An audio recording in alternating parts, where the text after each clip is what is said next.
Gilusad nga citywide peace and order drive sa Cagayan de Oro City Police Office. Ubay-ubay ka mga magmalapason sa nagkaniyang balaod sa barangay Makabalan ang nadakpan sa mga otoridad.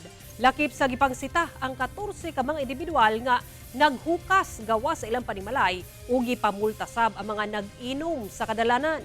Ani ang report ni Cyril Chavez. Sa operasyon sa Makabalan Police Station 5, Huwebes sa gabi, duha ka mga individual ang nadakpan sa gilusad nga drug bypass operation. 14 ka mga individual sab ang gipangsita nga naghukas gawa sa ilang mga panimalay.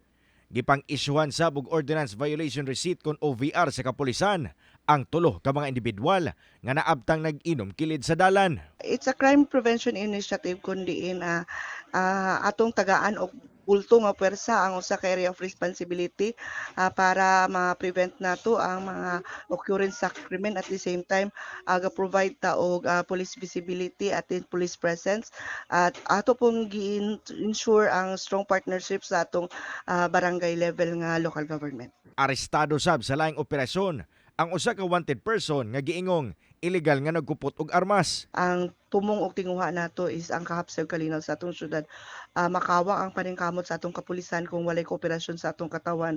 Busa ato silang gihangyo nga kanunay ang makikiusa sa atong tawag sa kahapsay og kalinaw. Karon, ana-ana sa kustodiya sa Kokpo ang mga individual nga nadakpan samtang ang mga naghukas gipapauli na human gipahimangnuan. Kinahanglan sab atimanon sa mga naisyuhan ng OVR ang ilang multa aron dili mapasakaan og kaso sa LGU. Cyril Chavez, One Mindanao.